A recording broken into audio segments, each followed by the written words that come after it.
Okay. Good day, everyone. We are tasked to do a memory placement simulation program.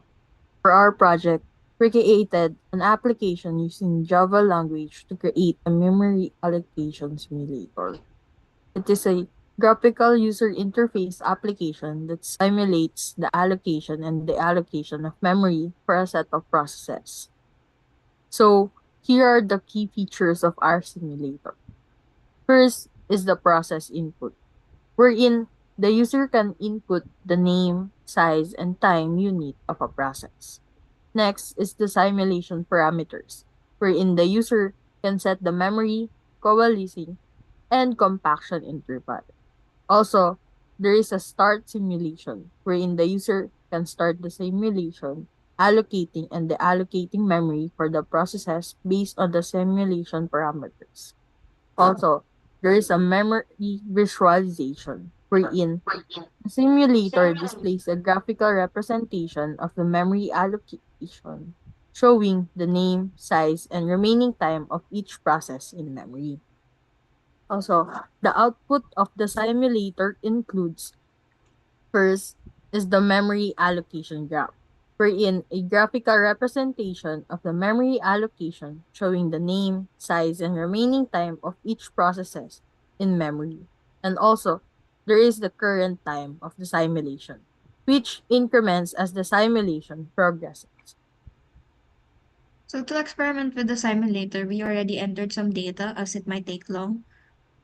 And then the simulator is, as we mentioned earlier, it's adaptable and can be tailored to the user's input. So we'll test it with 6 processes, and we can assign any name, size, and time unit per process as we wish. So let's just add the last one. And then once we have added the processes, hit the start button, and then you'll then observe a simulation that demonstrates how an operating system allocates memory to processes.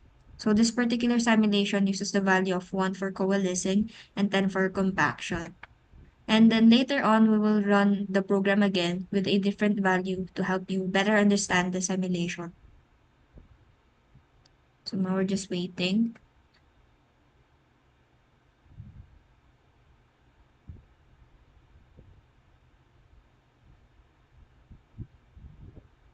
And now once all the processes are complete, you'll notice that you have regained the 1000 KB or 1 MB of free space.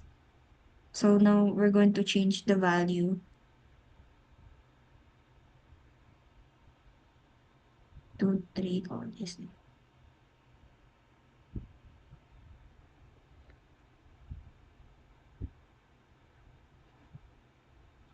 In this scenario, we're using the same data values with the exception of the coalescing and compaction value. This setup checks every 12 time units for spaces that can be compacted and every 3 time units for adjacent holes that can be coalesced.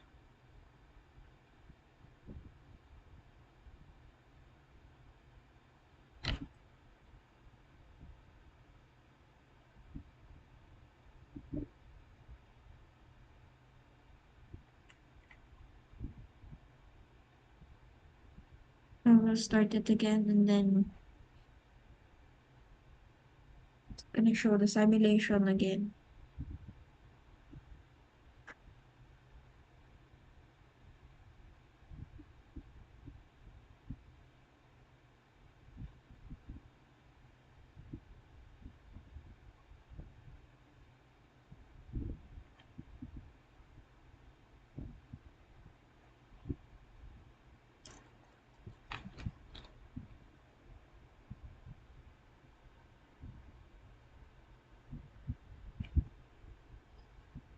So while the current time remains the same, this allows us to observe how an available memory block turns into a hole until it either coalesces or compacts.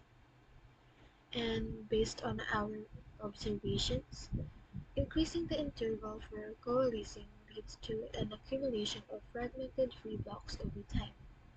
This could lead, this could be detrimental as it extends the time required to have a large free block available for other processes. Similarly, When the interval for compaction is increased, it delays the allocation of memory space to other processes, just like in co-erasing.